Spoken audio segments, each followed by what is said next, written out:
Welcome back, ladies and gentlemen. Here we're going to be talking about the nature of solids. So up until this point, we've talked about phase transitions, we've talked about intermolecular forces, we've talked about bond polarity, we've talked about so many different things, and they all are interconnected. We're going to pull a lot of that together to talk about some details. Right? We've talked about, broadly speaking, how ionic interactions work, how polar compounds tend to be more liquidy rather than gaseous and stuff like that. We've talked about broad trends. Now we're going to drill down, right? We've got three basic states of matter: solid, liquid, gas. We are now going to spend our time looking at each one in detail because each one has a lot to say. We're going to start with solids, and spoiler alert, gases we're going to cover in the gas unit and liquids we're going to cover in the solutions unit. So solids is going to take up a chunk of this current unit, but all of the next two units are going to kind of be related to what we've been learning in physical properties of matter. So let's take a look at the nature of solids. All right, a little refresher here, right? Solids, right, we said they have definite shape and volume. They don't matter about the container they're in. The particles are tightly packed together. They'll expand when heated. Usually you can't compress them, and we know all of this, but we're going to dig a little deeper. There are two types of solids. What? There's not just solid? Yeah, there are two broad categories. Okay? Solid breaks down two things. You got crystals and you got glasses. Not these kind, but yes, these kind that you drink out of. Here's the rough outline. They've got four features in common. The structure, how conductive they are for electricity or heat, how you make them, and how they break, the fun part. So crystals are organized. Glasses are chaotic. Crystals are great conductors. Glasses are terrible conductors. You make crystals by cooling them down slowly, because they're solid, right? So you're going to go from a liquid to a solid. You make glasses by heating them up, by cooling them down quickly. And then finally, fractures, how you break them. They tend to fracture in sheets, whereas glass tends to fracture randomly. This is what a glass would look like. Sorry, a crystal would look like. This is a glass. I think you can tell which one is which. This one has an organized arrangement. It reminds us of what we saw for water, when water turns to ice. This one over here has a chaotic arrangement. It's all random shapes. So that's not what we saw. If anything, that's more like what we saw for liquid water. Let's take a look into more detail. Crystalline solids, or crystals, they are organized. So arranged into an orderly, repeating, three-dimensional pattern. All right, that's a fancy thing. Let's break it down, right? Ordered, repeating, that means that we're going to see it multiple times, and it's three-dimensional, so that takes up physical space. Solids take up space. Shock, I know. We call it a lattice. Okay, so a lattice is just the fancy name for all of this stuff. The ordered structure makes them great conductors of heat and electricity, right? Like think back to this.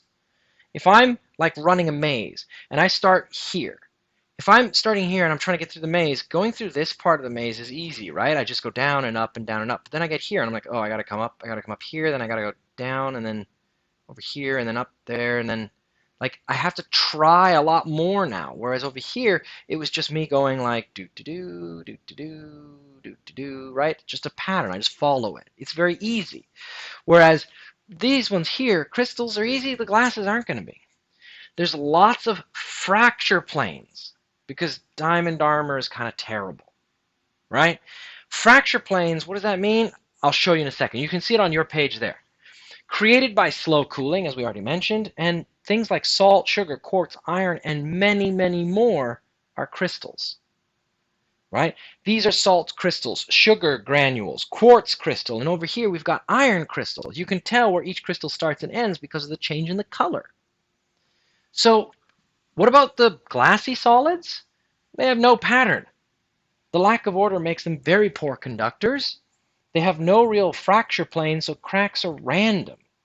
They're created by cooling things down quickly. We'll explain why in a second. And examples include glass, rubber, obsidian, plastic, peanut butter, and asphalt. Yeah, peanut butter isn't really a liquid, is it? Takes the shape of its container, kinda, but you can spread it and it'll stay there. Hmm. So these are chaotic, crystals are organized. What does that matter? Well, here's what I mean by crystals fracking, or fracturing. Fracking would be if we're getting oil. So if I take a diamond and I hit it in just the right spot, a whole layer of diamond will come off. So that means if you're wearing diamond armor and somebody hits you in just the right spot, the diamond will just cut open like you're trying to, you know, slice off a whole chunk. That's what you could see with diamond rings, for example, right? You can get things like chips and breaks and fractures and cracks. All of these are when a piece of damage goes all the way through and it follows along the plane. Now, that's pretty bad. Glass, on the other hand, doesn't do that. This is a very slow animation. This is a ball bearing hitting a sheet of glass, and here we go, boom. Look at that. It spreads outward in a random pattern. It spread outward first as straight lines going away from the center, but then there were other lines that went in circles around. They spread outward, right? Watch it again. Take a look. What we're seeing here, of course, is that the glass structure is completely random. So you never know which way the crack will follow. It has to sort of turn and twist and shift constantly. So a crystal will cut off chunks at a time, but a glass will cut off random shards, and those shards are very sharp, as almost anyone who's ever touched broken glass can tell you.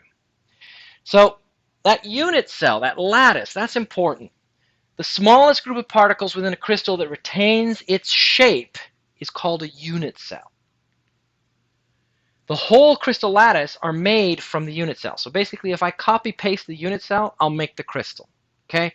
So there are lots of different types of unit cells, but we're not going to go into that much detail. We're in grade 11. Let's not go crazy. Here's a unit cell. Boom. I copy paste it. This makes a crystal. You can see, right? If I were to cut in certain directions, there's no molecules there, right? Like if I cut straight through here, like this, right? Right through this spot here, I will cut right in between all of the different molecules, so nothing will stop me. So this is what I mean when I say diamond armor is not very good, because there's a certain direction that I can cut to cut through it. Usually in class at this point, I will use the analogy that glasses and crystals are created by cooling it slowly or quickly. So imagine, right, all the kids are in the hall, right? All the students are in the hall. They're getting ready to come into class. And they come in, I open the door, they come in, they file in, they sit down at all the different spots in the room, right? Every single desk somebody sits at. They had a slow, easy time coming into class. They get comfortable. Everyone's in a nice, organized arrangement, right?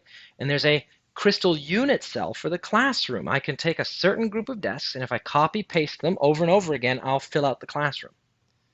And I'll make a crystal lattice, the whole arrangement of students in the room. But what happens if I decide to be incredibly mean? What happens if I go outside in the hallway and I tell the students in the hall, you have 5 seconds to sit down. If you are not sitting on something in 5 seconds, I will immediately fail you from this class. Well, everyone's going to panic, right? I mean, the desks by the door, those are easy, but the ones on the other end of the room, you don't have time to get to those. So what are you going to do? The door opens, the kids run. They push in and they run and they sit. Some of them sit at the first desk. Therefore, they were the fastest. They had the best chance of freezing first, right? They could lose the energy. But the ones at the other end of the room, that's going to be hard. So what do? Well, some of them make a dash for it, maybe, but what might a bunch do? Just sit wherever they can. I just said sit. I didn't say at a desk. So maybe they'll sit on top of somebody else's desk, or they'll jump on someone's lap, or who knows what. It's random. It's chaotic. It's a mess. Because I didn't give them time to get comfortable. A glass doesn't have time to get comfortable. A crystal does. A crystal has time for each particle to slide into its perfect spot. Glass, on the other hand, is frozen in place. Wherever they were, that's where they're stuck. They can't get out. So that's what a unit cell is. Oh, here's another unit cell for us.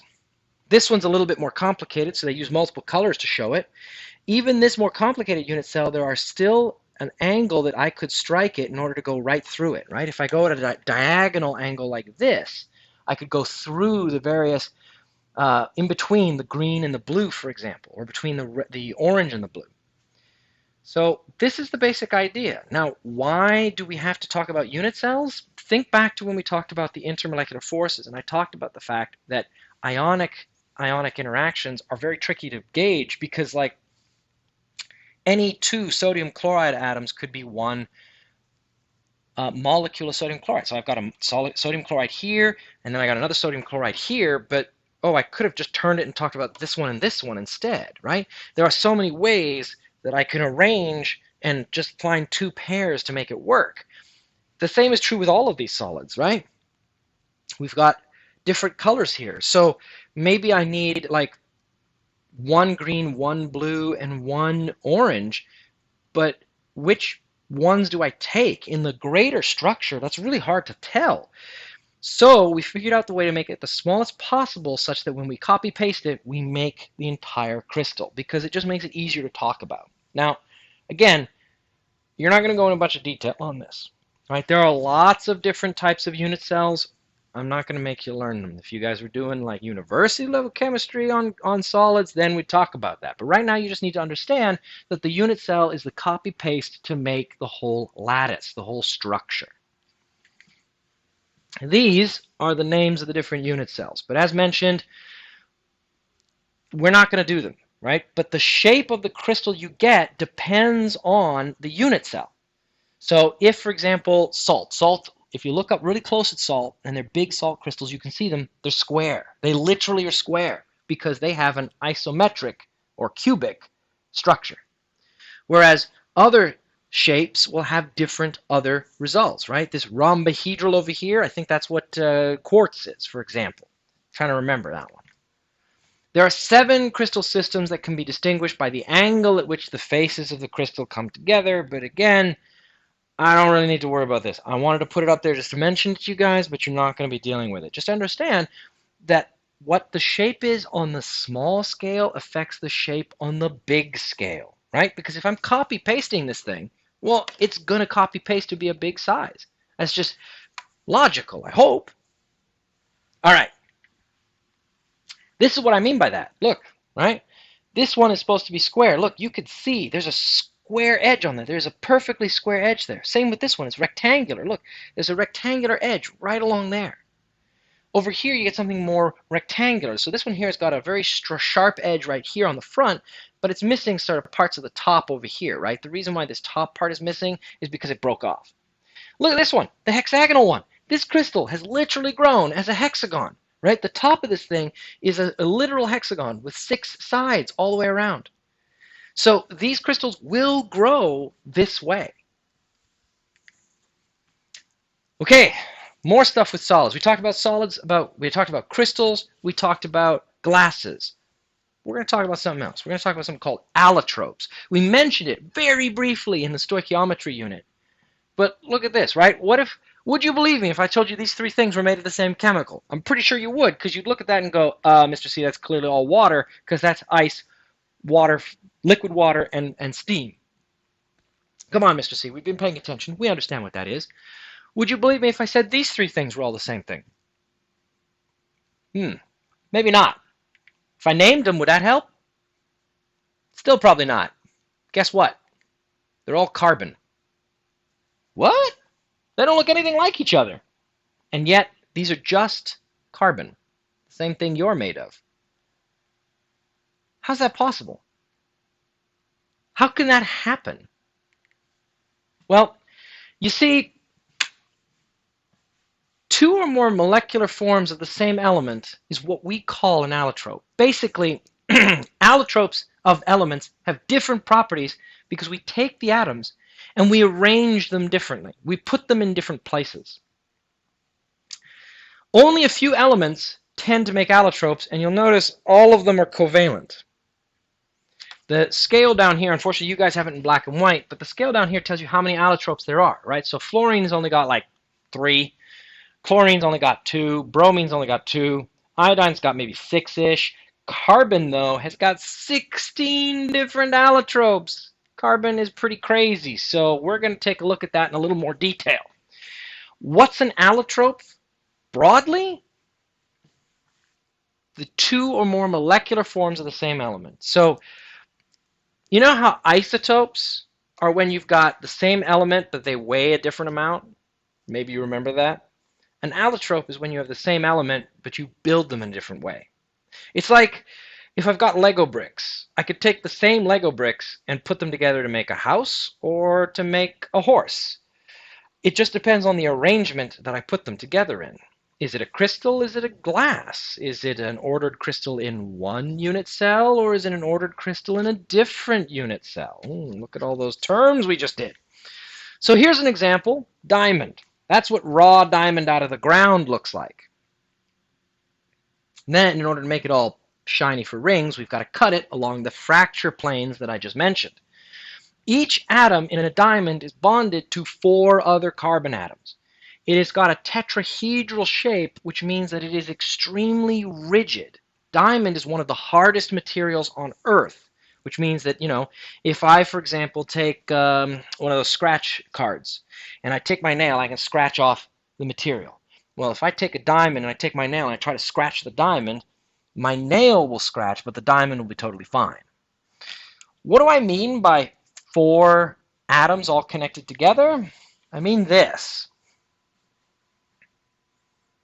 If you watch each one of these atoms, right, if you just track one as it moves around the diagram here, you'll see that it is connected to 4 other atoms in this weird arrangement. The tetrahedron that they're talking about is the sort of like 4 things put together. So for example, right over here, we've got this tetrahedron here with this guy and those 2 there. There's a total of 3 tetrahedrons in this thing. One centered here, 1 centered there, 1 centered there. Oh, and there's a 4th one actually, 1 centered there. So this is a tetrahedral arrangement. And what you'll notice is that basically every carbon atom sees at least 4 other carbons, which means that every carbon's got lots of friends. No matter which way it looks, it's got more carbon. So that's why it's so hard, because there's no real place to try and work in an edgewise. I mean, except unless you can find one of those fracture planes. And that just depends when multiple crystals come together. Graphite's next. This is what graphite looks like when you dig it out of the ground. Each atom is bonded to 3 others. They're an interwoven hexagon sheet. The stacked sheets are very weak because the sheets slide off. So here we can see, right? I've got these sheets of hexagons, and they're stacked on top of each other. So here we're seeing 3 layers. So here's the first layer, the second layer, and the third layer. And they're stacked on top of each other.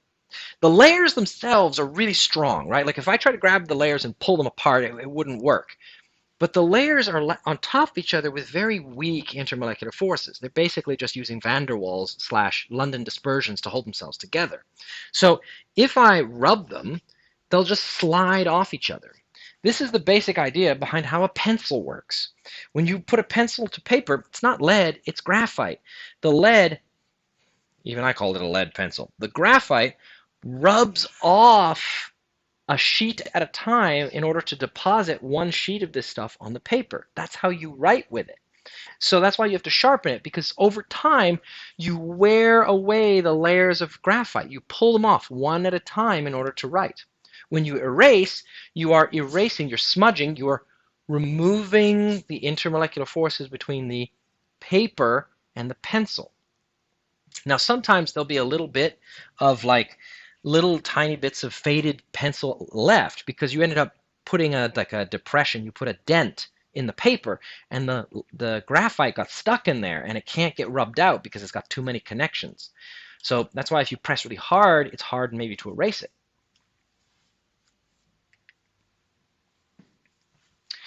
Next one is graphene.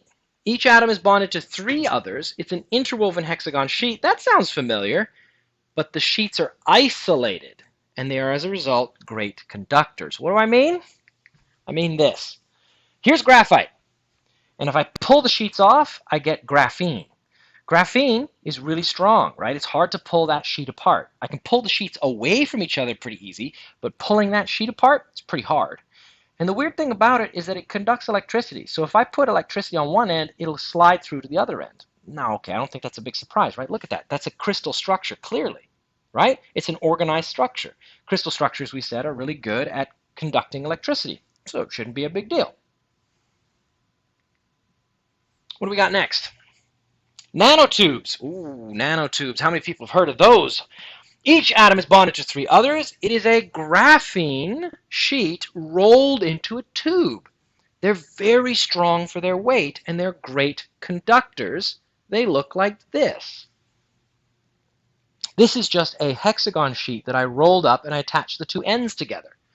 Because of their incredibly robust strength, right? I said, like, pulling this apart is hard, but now I've turned it into a cylinder, which means it's even harder to pull it apart.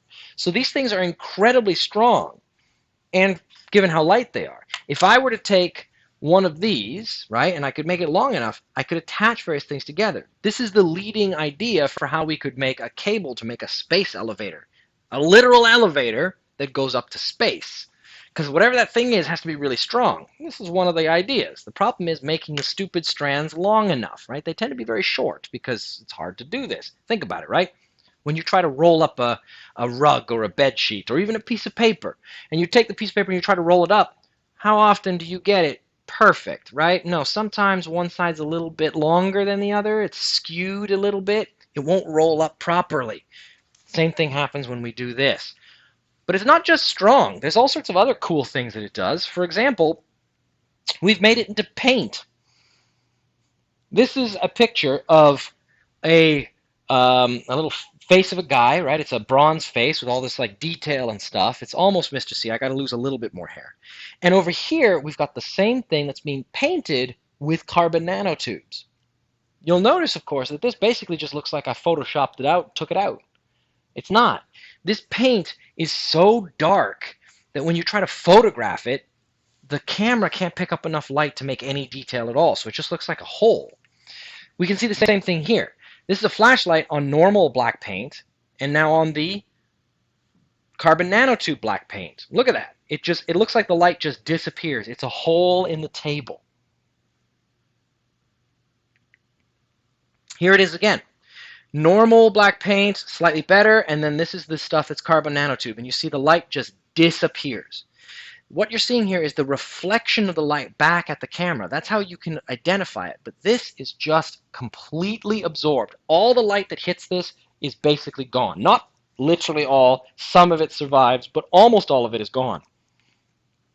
And here's that same statue again turned around slowly, right? Right now we're looking at it from the front, and as it turns around we get to see the back. The front was painted black, and so was the background, so the two just blend together. If you watch it closely enough, you can almost make out the thing moving. Almost. There's almost enough light to see it. It's hard to do because we're watching a video through a video right now, but if you were to load up the thing and watch it yourself, you'd see it.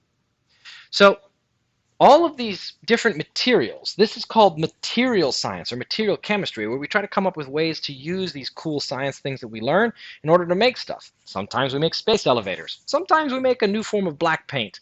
Sometimes we make a new form of blue paint or pink, whatever.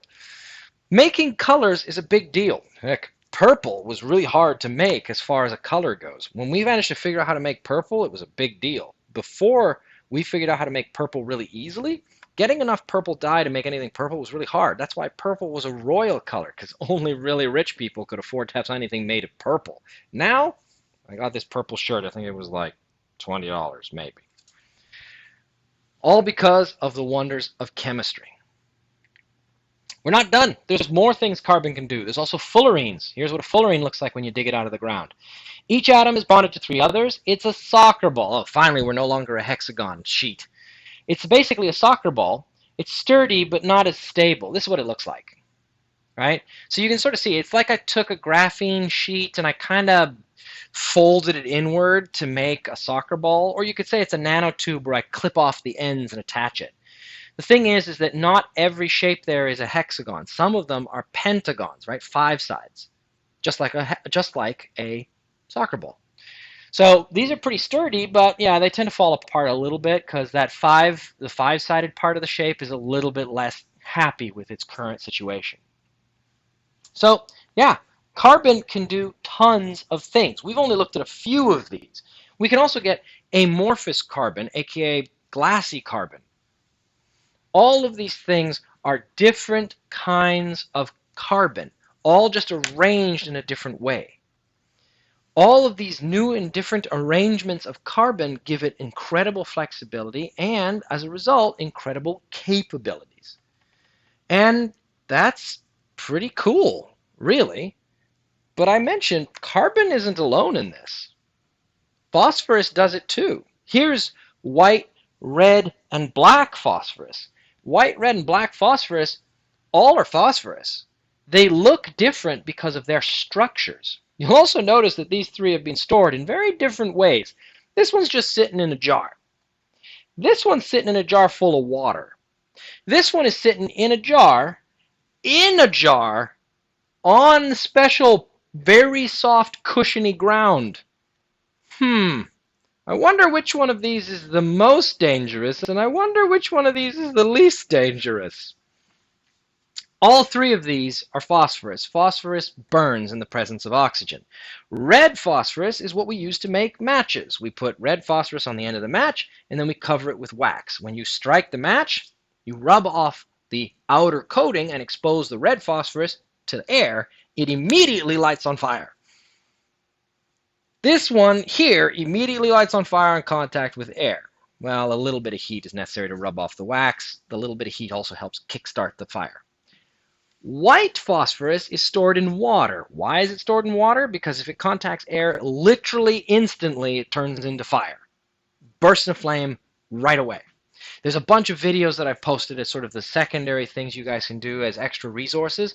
Those videos talk at great length about phosphorus burning. There's all sorts of cool demonstrations. I suggest taking a look at them. Black phosphorus, as you could tell, is even more dangerous. It is carefully contained.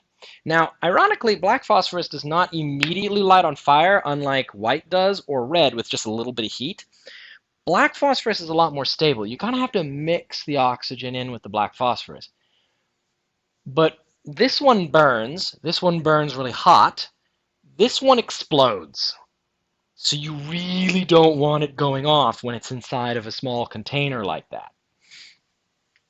These are the chemical structures. Again, all of them are phosphorus. You'll notice, of course, the red one is pretty complicated. It's a very large unit cell. The black one is less complicated, but it's made up of multiple unit cells that are stacked on top of each other, much like the graphite was. White phosphorus is very, very simple. So, what else is there? There's also boron. Boron was on the list. These are 3 different allotropes of boron. They decided to name them with the Greek letters because they had to get some Greek letters in here somewhere, guys, right? Most boron that you'll see will be this silvery gray color because that's what most metals are. But sometimes you can make boron that's more of a reddish brown color or a more dark gray color. And each one of these has a completely different unit cell. And all of them look different. This one here is set up such that it tries to show you sort of like 3D. And even though there's different colors here, it's all boron. The different colors are to try and make it easier to see different shapes. Over here, we've also got different shapes. And we can see that there's these unit cells here that consist of these sort of icosahedron shapes, just like these ones are. But these icosahedrons are connected together with extra bonds.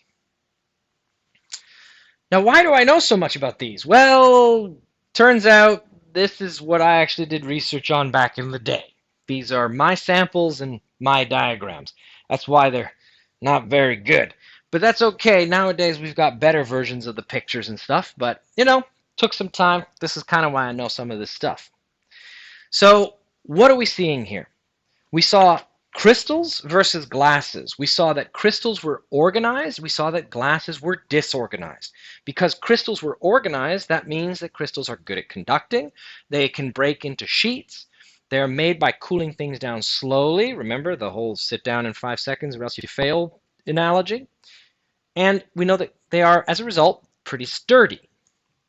Glasses, on the other hand, cool quickly, they are chaotic in their nature, and they are very poor conductors. This is why, for example, if you've got some hot liquid inside of a glass, you don't tend to burn your hands right away. If you used a crystal, the heat would leave the liquid right away and you'd feel it. This is why, for example, metal can be very good at conducting heat because it's made of crystals, generally speaking. Could we make a glass of metal? Probably, but it would be very difficult. Sometimes when I didn't mention this before, I should have. When I'm talking about cooling a glass quickly, right? I'm talking fast. Usually the way they do that is called quenching. It's where they take the molten material, like the liquid of whatever I want to make the glass of, and then they dunk it in some kind of fluid that's really cold, so that way it sucks all the heat out of it so quickly that it locks in place. But that's for easy stuff. You want to really cool something down?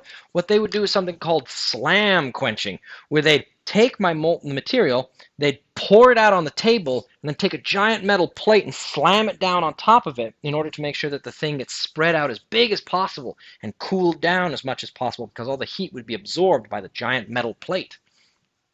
That, again, like that's a little bit more sophisticated. Sophisticated, I'm hitting something with a metal plate.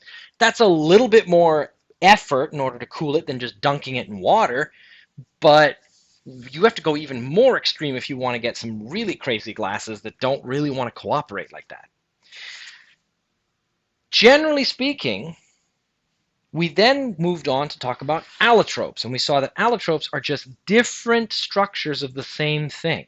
Right? I take the same building block and I just put them together in different ways and I get totally different things. I can get diamond, that's one of the hardest things on Earth, or I can get graphite, which is so soft that it slides off in layers so you can put it on your paper. All of these things are all the same basic material.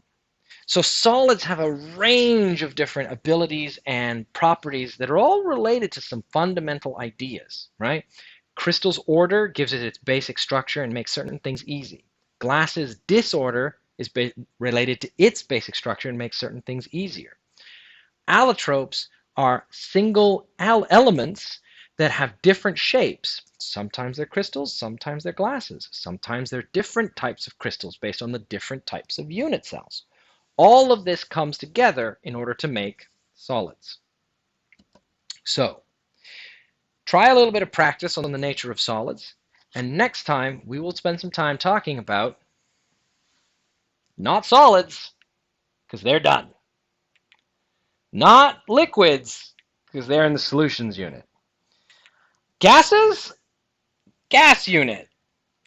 Well, okay, not only gas unit. We have one more thing to talk about. Vapor pressure. It's the last thing in this unit. So, with that, I will see you guys next time.